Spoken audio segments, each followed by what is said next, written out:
Have you ever wondered about the Spanish conquest of Portugal in 1762? In the broad canvas of the 7 Years' War, a major military event unfolded, the Spanish invasion of Portugal. It was a time when alliances shifted like sand, and Spain and France found themselves on the losing side, soundly defeated by the Anglo-Portuguese alliance. But the war was not just battles and sieges. It was a stage where a unique form of nationalist guerrilla warfare emerged from the rugged, mountainous landscape of Portugal. The peasants, the unsung heroes, adopted a scorched earth policy, leaving the invaders starving and short of military supplies as they burnt their crops and abandoned their homes. This was a war where the lines between soldiers and civilians blurred, where every man, woman, and child became a part of the resistance. With the stage set, let's delve into the first invasion.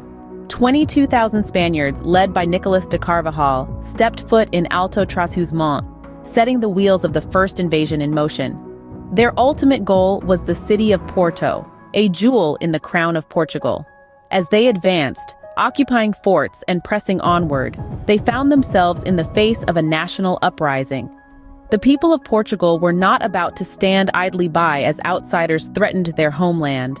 Armed bands rallied, taking advantage of the mountainous terrain to launch guerrilla-style attacks on the invaders.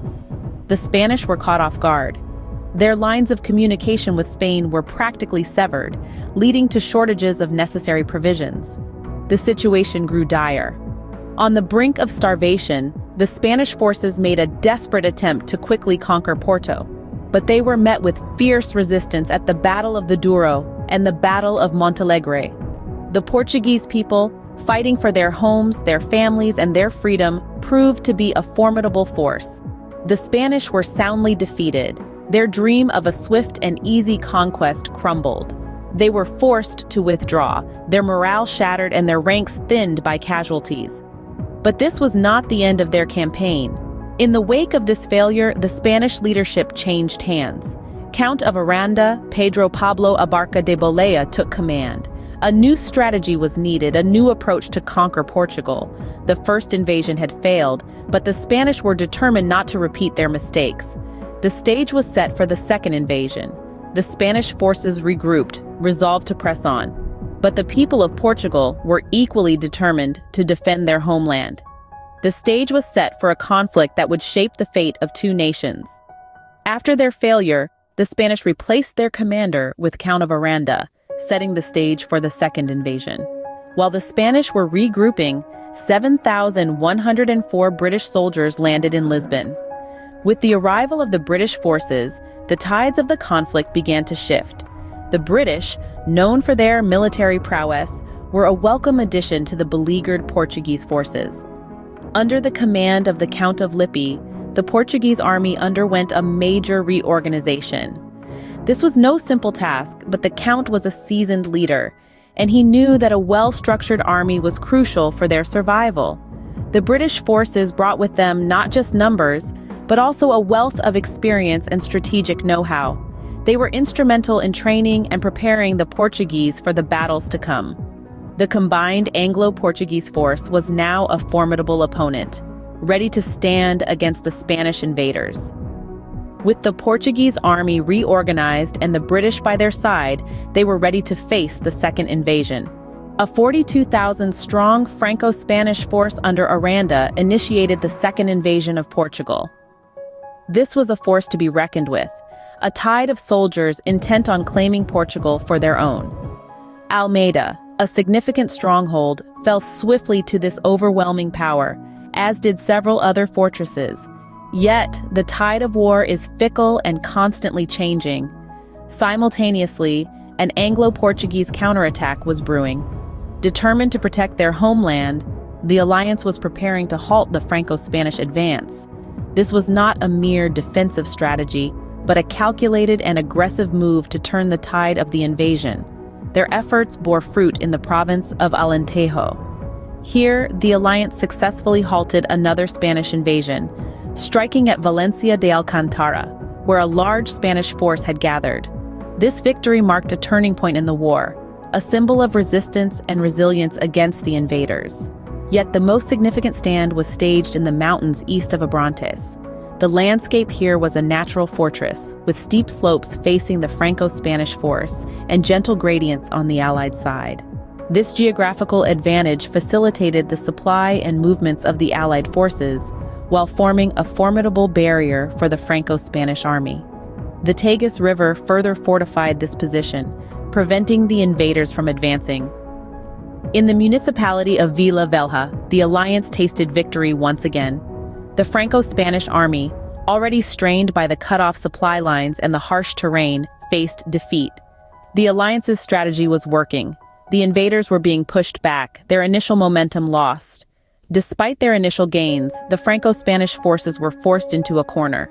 Their numbers dwindled, their morale shattered by the relentless counterattacks and the unforgiving landscape. The second invasion, which started with the capture of Almeida, was halted, leaving the invaders grappling with the stark reality of their situation. They had underestimated their enemy, and now they were paying the price. With supply lines cut off and no resources to rely on, the Franco-Spanish forces were facing a dire situation. The Portuguese, in a display of tenacity and strategic brilliance, had employed a devastatingly effective scorched earth strategy. This strategy was not about winning battles. It was about denying the enemy the resources they needed to wage war. The Portuguese peasants abandoned their villages, taking with them or destroying anything the invaders could use. Crops, food, roads, houses, everything was either taken away or laid to waste. It was a landscape of desolation that greeted the Franco-Spanish forces, a barren wasteland where once there had been abundance. But the devastation was not just physical, it was psychological too. Imagine the demoralizing effect on an army that finds no sustenance, no shelter, only the stark evidence of a population that would rather destroy everything than let it fall into enemy hands. This strategy was further enhanced by the Portuguese government, who offered large sums of money to deserters and defectors. Faced with starvation and destitution, many Franco-Spanish soldiers chose to abandon their posts.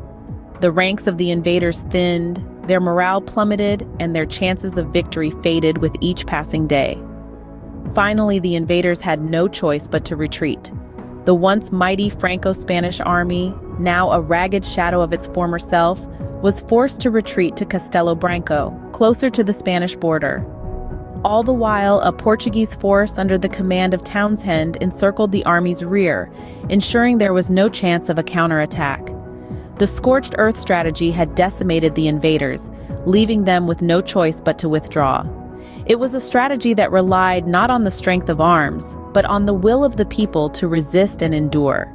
It was a testament to the spirit of the Portuguese people, their determination to protect their land, and their courage in the face of overwhelming odds.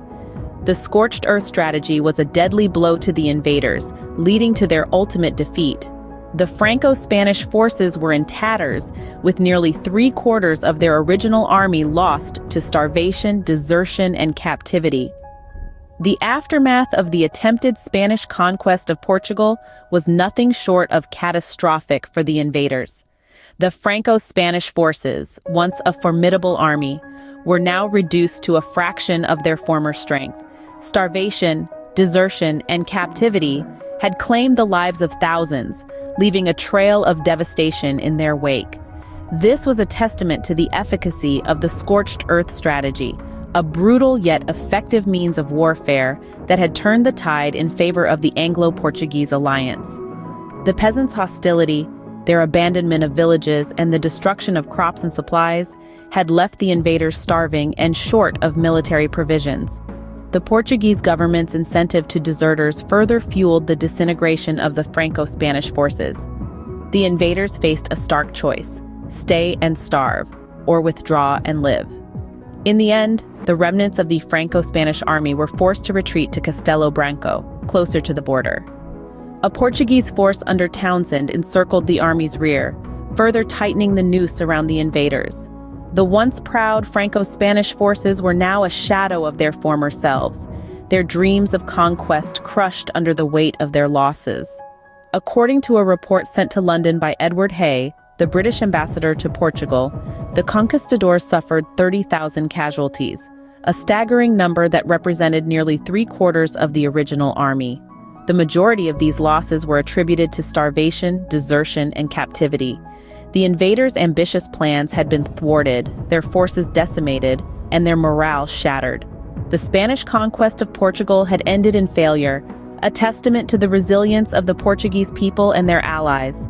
It was a brutal reminder of the costs of war, the devastation it wrought, and the indomitable spirit of those who resist. And so ended the Spanish conquest of Portugal, a significant chapter in the broader 7 Years' War.